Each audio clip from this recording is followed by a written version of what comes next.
YMVS. You already know who it is. It's your boy Uncle Earth, aka Mr. Spice Talk, aka Show Up at Your Front Door if you acting crazy. So make sure you speak with some respect when you talking to me, cause you don't want these paws put on you. I don't promote no violence. I wear glasses. I can't fight. But when you see me in the street, you already know what it is. I got two of the illest in the building. But before I introduce them and bring them on, I got DJ New that's gonna hit us off. Hey, what up, man? We got a hot fire show today, man. I got some exclusives with me today, bro. You already, so we just gotta let the people know what it is. You already know we're gonna get into that basketball news. The playoffs is here. Yep. My man is not in it. Well, Brooklyn is. All right. I'm excited for Brooklyn. I'm not mad at them.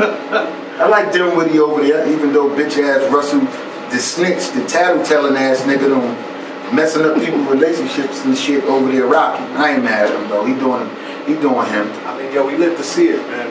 Brooklyn is in it. Brooklyn is in it. Brooklyn is in it. Who you really like though? Brooklyn is in it. Alright. I still got Philly for a bottle of Douze, even though I respect Brooklyn. You know what?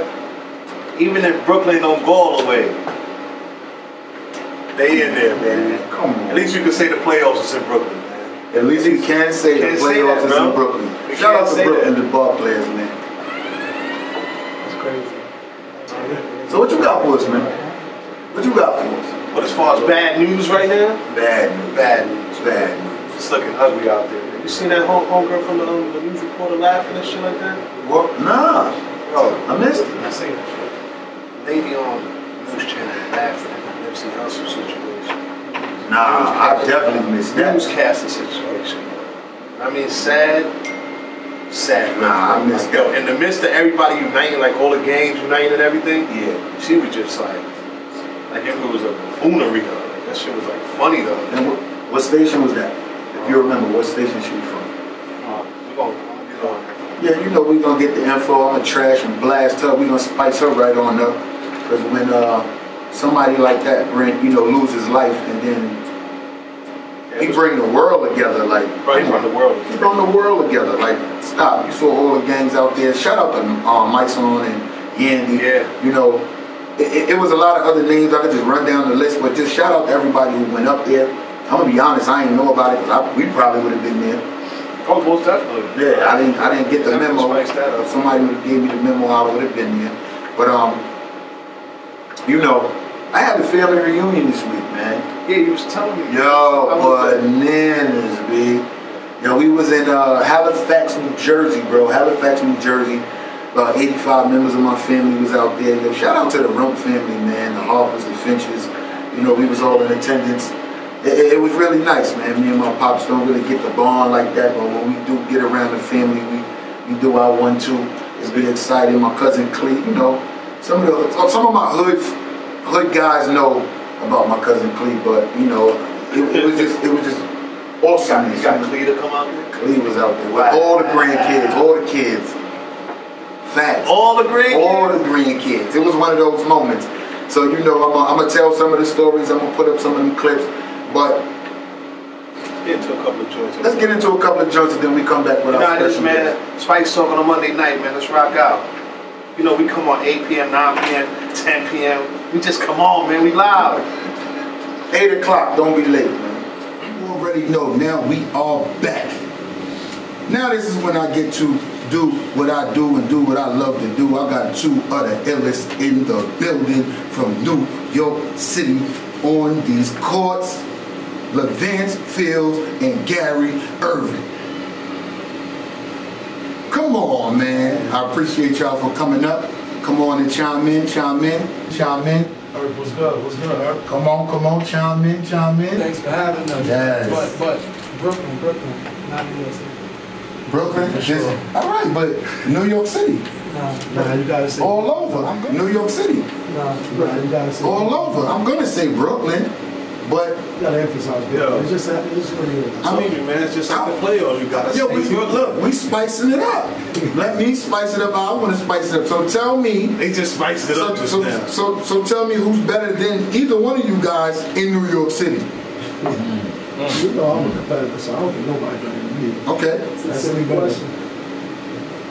You did? So that's why I said New York City first, then Brooklyn.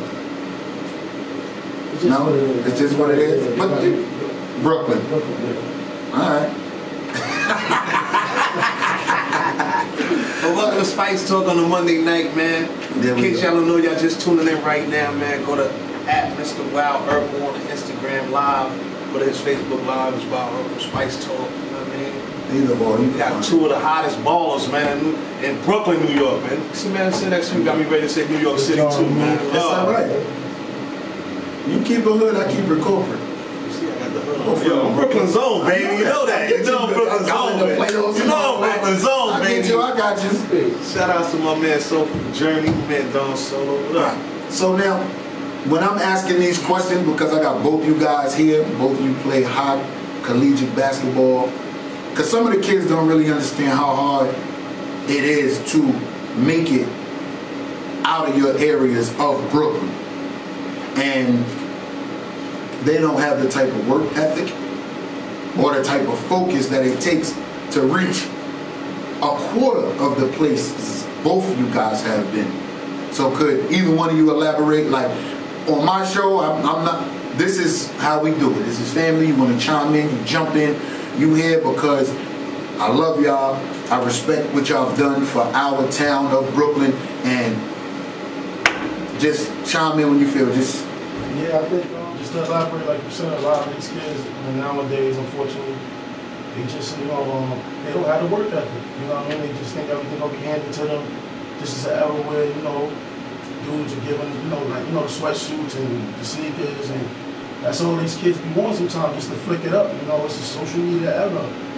Back when we was coming up, not to sound it was different. You know what I mean? It wasn't like that. You had to read about it.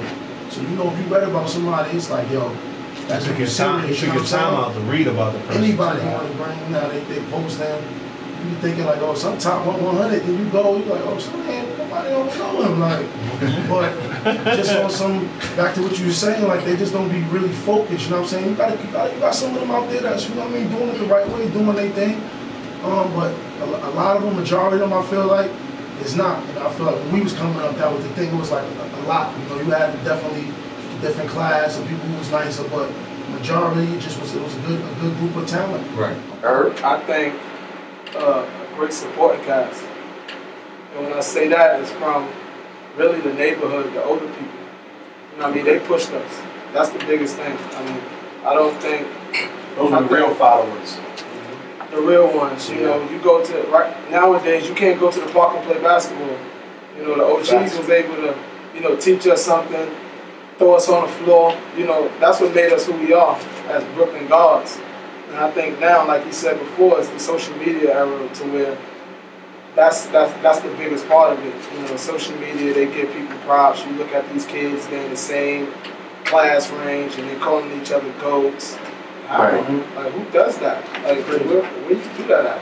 So I think that's the biggest part. It's like they be gassing each other. Like, yo, you the GOAT. But at the end of the day, I think they just be wanting to. They just let us know that's not using the emotion. Even gassing each other, but they just not focused enough for me. You know what I mean? Maybe I'm just too harsh. But overall, they just don't be focused enough. The majority of the play. All right. So one more thing I'm gonna chime in about the youth now. I've caught kids that's friends on others opposite teams, like, yo, I'm gonna let you go and I'll let you go. Like, I caught kids doing that, and I'm like, yo, come on, son, y'all too good to be doing that. Like, they don't want to get embarrassed by each other. I had kids be like, yo, I don't want to play no more because I don't want to get embarrassed on the TV or whatever. And then I'm like, come on, man, like, I'm not from the era of that, because I was nowhere near as good as neither one of you two sitting here. But goddamn it, you couldn't tell me I wasn't. I'm going to fight. I'm going to scratch. I'm going to try. I'm getting out there. I'm going to play hard. And if I got cooked up, crushed up, dumped on, which never happened, but I'm lying. Bobby Mahoney caught me one time. But other than that, like, you out there to compete and play hard. So I can't respect that. Chime in on that word right there, what you just said, compete. Like, no matter what, or what kind of respect I got for you, once we get on the floor and the ball go up, it's on. Like, you know what I'm saying? I'm out to one-up you. I'm trying to win. So, if you ain't trying to do that, then I'm going to embarrass you. Like, all that.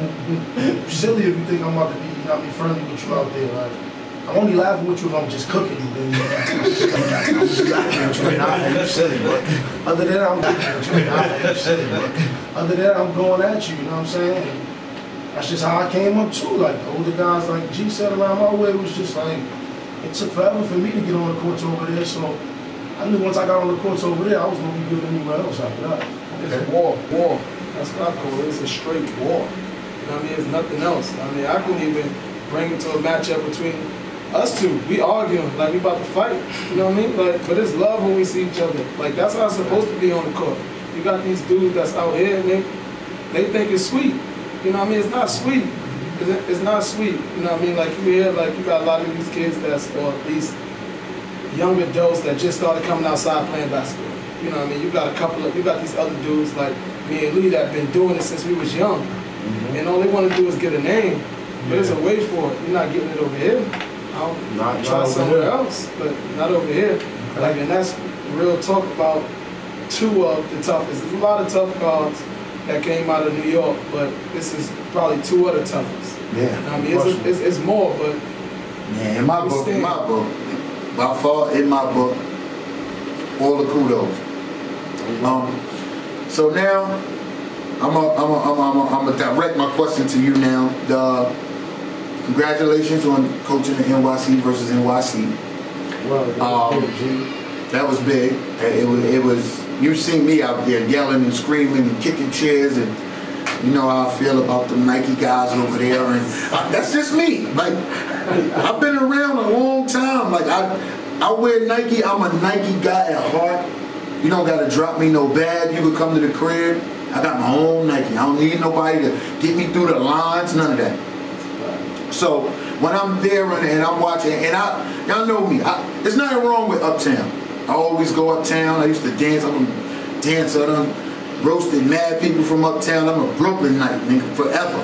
So I come in uptown. I'm doing my 1-2, and then we go to the Brooklyn, and we going up there. And I gotta go watch my man Chris Sandy, God bless his dead, play all over uptown. So I did my rounds uptown.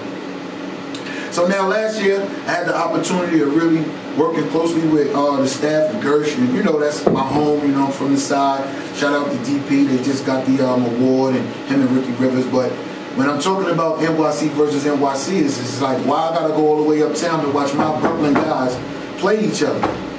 You feel me? We got the best talent right now, by far. By far. Why are we going up there making Daytown hot? Rucker been there. Yep. Cricket's up there, yo. Cricket Wireless. So I was on I'm boycotting that shit, man. If y'all want Uncle Irk to come up there, I ain't going up there this shit. I'm going everywhere with Brooklyn at. All right, speak on that real quick. You said Brooklyn got the best talent by far. That's been for a long time. That ain't just happened. But that's something that the Gersh staff, me and Charles Jones, has always talked about. You know, we talk about that because Gersh won last year, the year before that. And just so happened that they wanted the playoffs to be in Rucker Park. Or no, Dyckman, for certain reasons. We understood that, but we still was fighting for that. And I'm like, there's no way that you don't respect the champions. You watch NBA basketball, I don't care if Golden State going to 12-game losing streak. Those are still the champs. So that's something, and it's kind of crazy about the politics part of it. But guess what? I'm going to tell you like this. It's going to be in Gersh this year, though.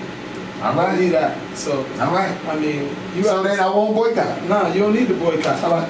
We always travel. One thing about Brooklyn, we travel. We go play uptown. Yes, we do. We go to the Bronx. We go everywhere. They don't come here. And me and Charles had a long discussion, and he was like, "Yo, they need to get some of that road work. You can win anywhere. It don't matter. When we gonna turn up." I was like, "I know, but I want to stay home. I want to stay home in my park on the blacktop where we raised these kids." Where we got beat up on our home turf, y'all monkey asses come on down to where we from and play on that blacktop where you had to earn your stripes. You know what I'm saying?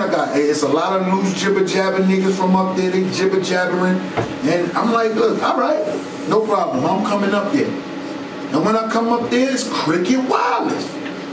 Crickets, and I'm not trying to say I'm King Kong, I'm a goon, or none of that. But it's crickets.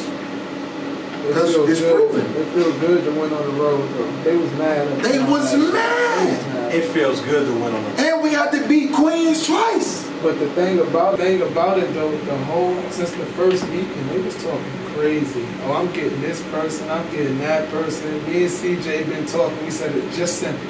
We getting everybody from Brooklyn. Nowhere else. It's everybody from Brooklyn. That's right. Go get out of towners. It's not New York versus New York if you're getting out of towners, first of all. Yeah. But we're gonna keep it Brooklyn. Keep it a buck. And we're gonna bring it home. And that happened. Simple. I was there to witness like this. Yelling like I don't want to bleed up the vote. So, but yeah, I'm yelling like a mother. Had me in there going crazy. You know how I get sometimes. But yeah, man, don't play around, man. We take this basketball thing serious. I don't know about nobody else. So, being that I done veered off and I done skipped y'all whole careers and all that and went straight to NYC versus NYC. Either one of you could chime in first and just tell us about your ride. Savarian alumni. Yeah, Or Robeson alumni. Started out just like right in Brooklyn, USA. It was my first rodeo, meeting at the clock, Atlantic Ave. That was my first taste of, AAU basketball. Big Ben. Played a little showcase as a variant, did well, that's how I got in. Then my sophomore year, after I broke my leg, my freshman year, I didn't play. I was about to play JV for Terrence Mullen, Chris Mullen brother. I played real well for the first 4 games. Like average like 35, something crazy. And then Coach Jack Alisi, we didn't have a point guard. We had scrimmage against Lincoln. Sebastian was wild, so Coach was like, we ain't got no point guard or whatever, so they moved me up. Chris Tav was a senior. He was like, Lee, I need you to move up, blah, blah, blah.